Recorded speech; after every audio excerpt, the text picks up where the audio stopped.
Well, hello and welcome again to the Skillwork Forum. My name is Tim, one of the partners at Skillwork, usually joined by my other partner, Brett, but today we have a couple of very special guests, folks I care a lot about. Welcome to the Skillwork Forum, Mr. Mason Bogacz and Miss Liz Griffith.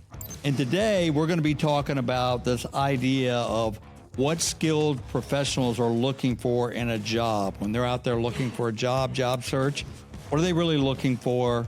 And what are you, as maybe somebody interested in talent acquisition, what are some things you can learn from a couple of people who are professionals in this field that do it all day, every day? So we're going to be talking about that today, guys. Welcome to the Skillwork Forum. Thank you. Thank you for having us. Absolutely. So Mason, why don't you introduce yourself, how long you've been in recruiting, and how awesome it is to work for a great boss like me. Yeah, absolutely, yeah. So my name is Mason Bogacz, like Tim said. I've been at Skillwork for it'll be coming up on a year here in July. I do have previous recruitment experience in the healthcare staffing industry.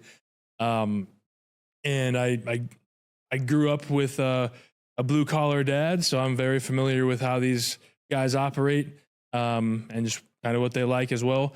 But I also have some coaching background too. But yeah, that's who I am. How about you, Liz? I'm Liz. I've been with Skillwork coming up on 3 years the end of this month here in June, and have previous recruiting experience as well within water, wastewater, and gas utilities background. So it was an easy transition coming into Skillwork. Of course, there's some new lingo and things like that you have to learn. But just like Mason, I had a blue collar dad that's been in manufacturing all of his career and had the opportunity to step into that when I was in college, and I'm not going to lie, I wouldn't do it again. But I think it's brought me back to having a lot of respect for what these people do every day. Yeah, I think that's going to be a recurring theme you're going to hear throughout this. So these guys, their job every day, their total focus is finding the very best skilled trade talent out there and connect them to great opportunities that our clients have. So they literally look at hundreds of these candidates every week, and multiply that by months and years. They really know what they're doing in this field. So I can't wait to pick your brain and let you share a little bit of your experiences with our audience out there. So I think I'd like to start with, the idea, and you mentioned it, Liz, of respect, that, money is important. We understand that. These guys are looking for an opportunity to take care of their family. But how important is it to recognize their need to be seen and respected? Talk about that. Yeah. Noticing a lot with being in this industry, there are people that don't get that every day, which is hard. I had a gentleman recently that he was just sharing with me, said, "Hey, Liz, after a couple of days of PTO and going back to my job, it made me realize why I'm excited to hopefully take on an opportunity with you guys. I went in to do my job, replace a VFD, get things programmed. My supervisor pushed me out of the way and said, I'll do this myself." Like, it just reminded me that I'm just not respected around here. Well, he interviewed that day and he got the position, and he starts in 2 weeks with us. That's fantastic. And he's really excited to have the opportunity to be the subject matter expert going into this facility to, our client team really hounds on the foundation of like, look, you have to respect our employees when they come into your space. And they do that pretty well. And I'm really excited for this gentleman to get the opportunity to do that, to share his knowledge and wealth of knowledge from his 20 plus years in the industry to those younger than him. It's a dying trade. It's not something we see every day anymore, but he's now has the chance to pass that on instead of shoving the younger ones out of the way and saying, I'll do it myself. Yeah, that's great. So Mason, what Liz said there, this guy that she contacted and we gave this opportunity to, he was employed. He was working, at facilities like many of you have out there, and he felt disrespected and what he was doing, taken for granted. So how important is that? The idea that these guys matter, Oh yeah. I think the idea that these guys matter is very understated and understood. That's one thing that we focus on here. We have a dedicated team at Skillwork that engages these guys while they're on contract in the field, reaching out, checking in on them. We also still check it. We don't disappear in their life, right? Like as recruiters, but once we place them, they are handed off to an engagement coordinator who then checks in on them and just makes sure their life's going well while they're on contract with us and making sure their needs are met. But in terms of just like like you said, Tim, the respect and just not being understood while they're at work is probably one of the biggest things that we hear when we call people. When we actually recruit them, I think that I truly believe, in my opinion, I feel like Liz might also feel this way, is they just feel like they're a literal cog in a machine. They're replaceable. They don't feel cared for. They don't feel loved at all. Like, and they're looking for an escape out of that, and they want to find somewhere that will provide that. And I'm telling you, if you do provide that, they will perform better for you, because they're a crucial wing and a crucial part of any manufacturing facility. Without them, there is no manufacturing. Yeah. And I mean, it sounds simplistic, but so crucial. And as a matter of fact, we have 3 core values, and that is one of them: honor and respect and bring value back to the skilled trades. We take that very seriously, and we live it out, and it matters to these guys quite a bit. So obviously, we want to give them opportunity to make more money, and, take better care of their family. That's a part of the equation as well.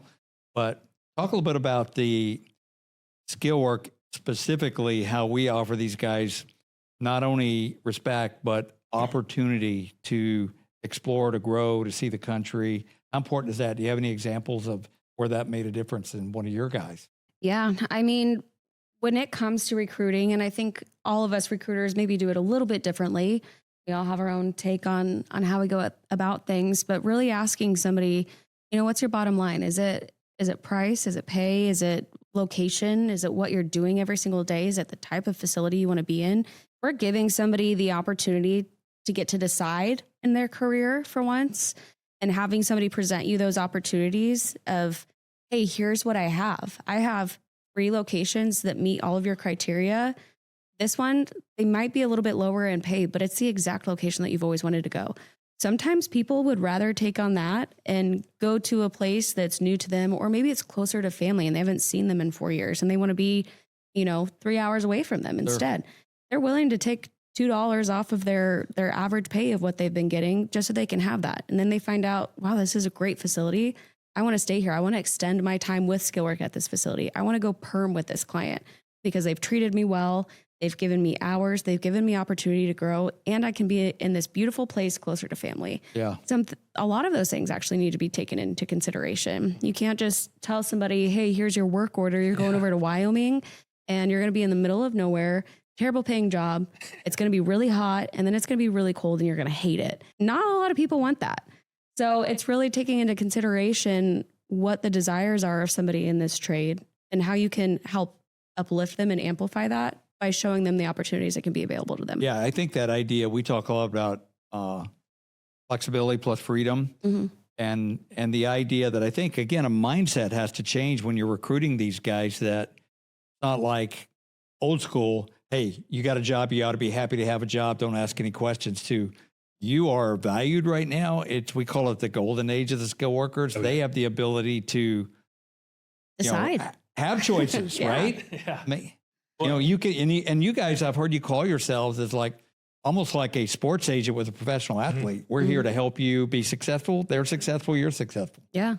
It's crazy because when we call them and we talk to them, we get to paint this picture of our model to them that they've really never, we're really unique in this field, right? Skillwork is a unique place and a unique model. They have the understanding that they're not respected, and they're not, they understand that. These guys that we talk to, but they don't understand that there's a option out there like us, that can provide that. So when we tell them that, they're like, whoa, really? This is too good to be true, but it's not too good to be true. We actually will do this for you. We will present you with 5 different opportunities, and we'll talk through them. We'll talk through each and every one of them, every single detail, the price, the cost of living in the area, whatever you want to know, we'll answer. And you ultimately make that decision. How many of these guys get to do that, when they're working full-time at a plant locally? Yeah, that almost seems unfair for Acme Manufacturing in, I'll just pick a town, Paducah, Kentucky. They're like a single location trying to attract people to come there. It's tough. We, however, we look across the country, find right candidates, maybe like Liz said, hey, I've got my grandparents that live nearby there. I've always wanted to go. They can go. Maybe they find out they want to stay there. So we don't solve every problem for every location, but we can definitely help augment that too. And, I really like you to talk about, as recruiters, we value, respect them, we give them opportunity, but also the ability to have a career, which means upskilling, right? And professional development. Talk about that being a key component. Yeah. I have always talked with people, and I'd say that's probably one of the easiest selling points for somebody. If you want to talk about recruiting being almost sales, on the same level of that, when we're sharing what Skillwork does, and I kind of go over the benefits with somebody and I say, we also like to invest in our employees as well. Once you've been with us for at least 6 months, we would love to invest in you. We would love to send you out to get certified in Rockwell automation or get an ammonia operator license or XYZ. That's probably the biggest trigger for people that are like, no way, you do that? Because in my place, I'm stuck. They're not doing anything for me. Giving somebody the opportunity to learn and to grow and succeed in their field, it takes somebody beyond what you could even imagine. Yeah. And if you're not doing that, then you're wasting your time. It's amazing to me, Mason, how many companies do professional development for their professional staff, but these guys, it's almost like it's kind of an afterthought, and it needs to be a paradigm shift, a mindset shift. Do you have any examples of your guys that maybe started here? Oh, yeah. And now they're here based on upskilling? And Absolutely. 100%. So I do have a great example. I work with the guy currently, actually working with us right now on contract, but he is from North Carolina and he was in plastic extrusion. And he was a pure maintenance mechanic, only worked on mechanical gearboxes, conveyors, chains. That's it. I had placed him in a bakery, that similar role, but in that bakery, they had exposed him to like PLC systems. He was doing root cause analysis on these systems to find issues and troubleshoot PLC systems, replacing VFDs, programming VFDs, all in a 6-month span. I'm like, and now think about how many doors have opened for him with that, right? As a recruiter, I'm going to be able to present him with so many different avenues now because of just that 1 6-month stint. His whole life has changed because of 6 months, right? And the skills that he was able to obtain through that. I think that is something that they yearn for, is just having opportunity. All of us want opportunity to better ourselves at the end of the day. And these guys also want that. They're okay with going to work and making money because they like these are great people. These are great human beings, down to earth people who will get dirty to make some money. And they'll do what a lot of people don't want to do. But at the end of the day, they still like want to be poured into, and they want to be, valued to where, hey, you want to certify yourself in ammonia or something? Like, we have that opportunity. Do you want to pursue that? You can make a little bit of extra money if you go into the ammonia side, if you become an ammonia technician or whatever, or operator. Just giving them that opportunity is, they like salivate over it. They love it. It seems simple, but sometimes the simple things are the most impactful. So, Liz, I'd love for you to tell a story about. I'm thinking about one of your guys, and you can share another one if you want. But young guy came in, with hardly any experience. Yep. And now he's like probably at the top of our game. He is our highest paid skill worker. Highest paid skill worker. And, we can't really necessarily go into names, but tell the story about this guy and what it looked like to recruit him, find him, and put him in. Yeah. He was very, very green when he first came to Skillwork, maybe a year or two under his belt. And usually we look for somebody that has around 5 years of experience, but there was opportunity there, and he wanted to learn and to grow. And he saw this as an opportunity as a young guy I think he's 23 now. So if he's been with us for 3 years, think about how old he was then. And he has been with us at a manufacturing plant in Massachusetts for the past 3 years. He's gone to each of our automation courses that we've helped host down in North Carolina. He's passing with flying colors.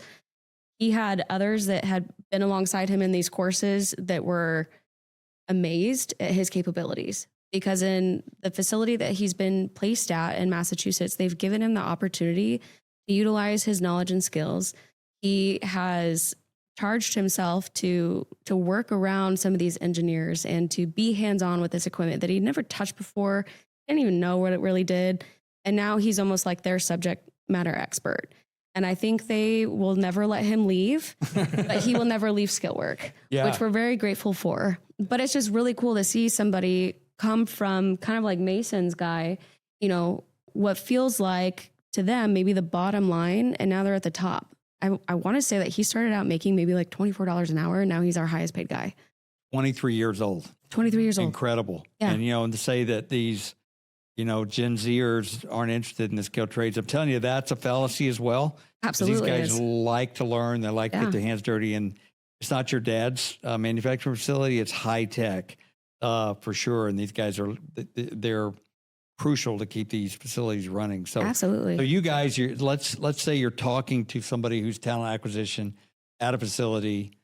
What would you tell them? What are some, you know, you look at hundreds of candidates. We have to vet them, you know, virtually. We don't get a chance to sit down across the table for them. What is it you do? What would you advise on how to find that diamond in the rough? Yeah, I would say part of that, of course, is being able to know the lingo of what they're talking about, being able to challenge questions of not just, hey, have you worked on a PLC system before? Yeah, I've done that. Tell me more. What have you done with that? You may know what a PLC is, but if you can't break components down for me, I really am not sure I can believe that you know what you're doing. So being able to converse with them in that matter, you don't have to be a subject matter expert in it, but to have the common knowledge of what's going on. And then I think too, showing them that you respect them, giving them opportunity to grow, show that you want to invest in them, not just with academics or courses, but pouring into them day in and day out. Yeah. Having leadership come by you and say, hey, Mason, you did a really great job on that conveyor the other day. It only took you 30 minutes. That would have taken me like 2 hours. Like just those small words of affirmation and things like that can really just change the dynamic in any workplace, but especially in manufacturing. I feel like manufacturing has always been seen as this very harsh, grunty environment. And I think we're learning now that there's actually a lot more that goes into it. And when you're caring and feeding for your employees, you're going to see a big shift happen, and that's going to be for a positive outcome. Yeah, I think that again, we're breaking a lot of paradigms here, and this idea that, well, these are just tough blue collar guys. They don't care about that. They're basic. At the end of the day, they're human beings, right? Is the skilled labor shortage hurting your company's bottom line? Skillwork is the premier staffing agency focusing exclusively on skilled labor. Our team of highly skilled workers augments your existing teams for elevated impact and decreased downtime. Partnering with hundreds of facilities in more than 30 states, we deploy our traveling industrial technicians to work for you on a contract basis. Our philosophy is simple: to honor God in all we do, bring respect back to the skilled trades, and positively impact those around us. For more information on how Skillwork can deliver the top labor talent you need, visit skillwork.com or call us at 402-447-7058.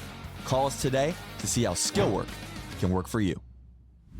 Liz, you hit on something, Mace, maybe you can, expand a little bit. The idea that as a recruiter, talent acquisition, HR person, you have to invest in your subject matter expertise. If you don't invest in knowing what you're doing and who you're talking to, the specific role, I mean, I've seen you guys take copious notes about a role, so you know that role, what they're looking for in detail, the area, the culture. How important is it for that recruiter to go like, you better know your business? It's like the ultimate test. I mean, when you're looking for the guy, right? Like they have to know what they're doing if you're going to hire them. But I think it's but for you guys as a recruiter, you too, right? Have to for sure. I think a lot of it though, as a recruiter though, is like Liz said, I'm not going to be a professional at, programming a PLC system because I'm sitting in my office recruiting people, right? But I can ask them certain questions and just listen to them. And if you listen to them and you hear how they answer things, if there's not a lot of uhs and ums and they're hesitating on certain things, and a lot of times if they can dive in and give you a story, they know what they're talking about. If they're generalizing about something, oh, I know what a PLC system does, I know what this does, it does this, and then they're like, okay. But if they go into a story and actually explain to you what they with their hands did, that usually typically means that they know what they're talking about. I also think one thing as a tip for HR departments and talent acquisition specialists at these manufacturing facilities, one of the biggest things that I feel like a lot of these guys respect and appreciate is brutal honesty. I think being honest with them, regardless of what it is, even if it's bad news, I've had guys thank me for giving them bad news because I'm just telling them how it is. They feel respected by it, don't they? Yeah, they do. They feel respected at the fact that I'm bringing them into the conversation. I'm bringing them into the conversation. They know what's going on with their submission. They know what's going on with their career, with their life. And I'm not just holding that away from them, or, you can't be scared to let them know, like, hey, this job that I'm submitting you for, like, you're going to get dirty. You're going to work a ton. You're going to work 70 hours a week. Are you good with that? Like, do you want to do that? You have to let them reflect on that. And I think, I also hear a lot of guys when we talk to them, I feel I've heard a lot of stories of guys, that have been lied to by their managers and stuff like that, regarding just shifts or pay or stuff like that. Like, you have to be transparent with them. Yeah. Regardless of who it is. You have to be, because that goes back to the respect part. And if they feel respected, like we all know, they're going to sacrifice a lot more for you and go the extra mile. Yeah, Liz, for you, the expert in your field, some people out there would go like, well, how does Liz, obviously female, been doing this 3 years successfully. Is that a pro? Is that a con? How do you develop rapport with these burly, rough around the edge, blue collar guys? Well, you come from a family of those, so it's not like your first rodeo. Yeah, I would say it definitely gives me a one up. Sorry to Mason and all of the other men that I work with, but I feel like it has given me an advantage in a way that, being a woman, we're more emotional beings. I like to pour into my guys, and I think that they've seen, I have seen that come into return, because they have now become comfortable with, like, man, Liz, I had this conversation with this guy the other day, and it really rubbed me the wrong way. Like, what do you suggest I do? Like, hey, maybe I'm part therapist, part-time, but I'll take it. If it means that I can invest and pour into these guys and these gals, I have a couple of women on my team too that are just powerhouse gals.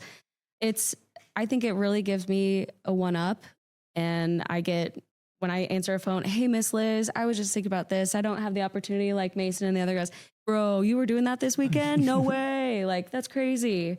So, a little different conversation. A little different conversation, but you also mentioned, Liz, that we love and, bringing in female, we call them skill workers, our guys in the field, and they're powerhouses. Oh, they're pretty awesome, right? Oh, yeah.